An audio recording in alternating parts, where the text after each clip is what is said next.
Pessoal, tudo bom?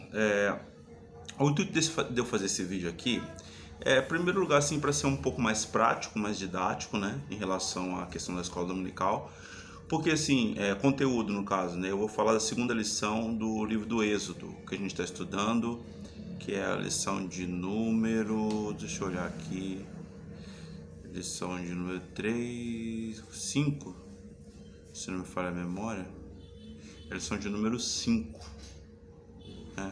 5.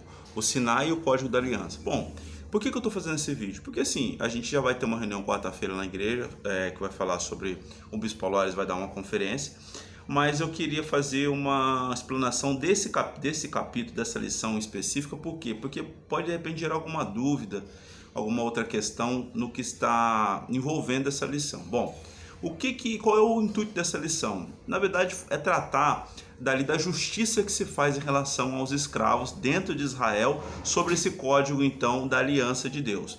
O código da aliança mosaico, né, já vista, que a gente falou, então já, que o nome de Deus revelado a Moisés é Deus Javé.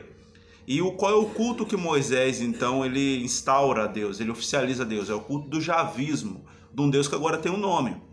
A gente viu nas aulas passadas que até então os patriarcas se referiam a Deus dos pais, Deus de Abraão, Deus de Isaac, Deus de Jacó, e não se tinha ainda uma identidade fixa. Deus não tinha revelado o seu nome. Então Deus revela o nome a Moisés, Javé, eu sou o que sou, Javé, eu serei o que serei, e agora vai haver um culto, uma aliança, um código. Dentro desse código, o que é importante a gente tratar? Da questão do direito do escravo, do direito do pobre. Então, para compreender isso, a gente precisa entender o seguinte, algumas coisas. Então, primeiro, que Israel, quando sai do Egito para fundar uma identidade nacional, para fundar a identidade de povo, não saiu só judeus. Isso aí, não saíram só os judeus, isso aí a gente tem que deixar claro. Alguns outros povos que também haviam sido escravizados estavam junto com Israel nessa dinâmica. Então Israel já é uma mescla de alguns povos, inclusive escravos que estavam ali, egípcios inclusive. É o primeiro ponto. Segundo, qual que é a grande questão aqui? Se você pegar em qualquer código, o código de Hammurabi, os códigos antigos, as leis antigas, dificilmente você vai ver alguma coisa legislando sobre os escravos. Difícil. Por que o Código da Aliança está legislando sobre os escravos? Aí eu estou fazendo então um espelho com o Novo Testamento. Por quê? Está legislando a respeito dos escravos para mostrar que a nossa condição em Cristo, ainda que era de escravos do pecado, ainda que nós não tínhamos nada, ainda que nós estávamos mortos no nosso delito de pecado, Deus olhava para nós com um olhar de misericórdia. E é isso que Paulo depois vai retomar no livro de Romanos. Mas eu não coloquei essa ilação aqui, essa relação, para não ficar muita coisa, não ficar muita informação. Mas eu estou disponibilizando isso para os professores, por quê? Porque você precisa ter um background, você precisa ter alguma coisa a mais do que está escrito, então eu estou falando. Então, qual que é a outra questão importantíssima?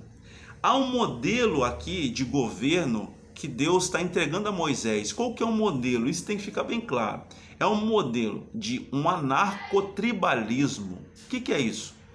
É sem ter um poder central, embora esse poder central apareça algumas vezes na forma do templo, mas não é um estado centralizado na figura de um monarca, de um rei, de um governante. Não, não é.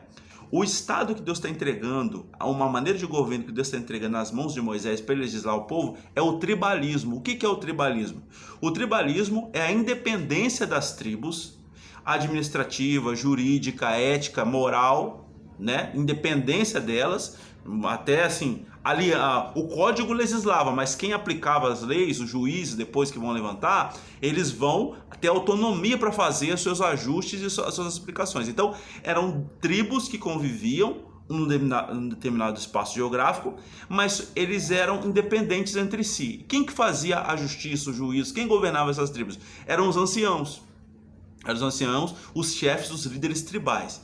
Então, nesse sentido, era uma proposta de descentralização também. E como que surgiam juízes, por exemplo?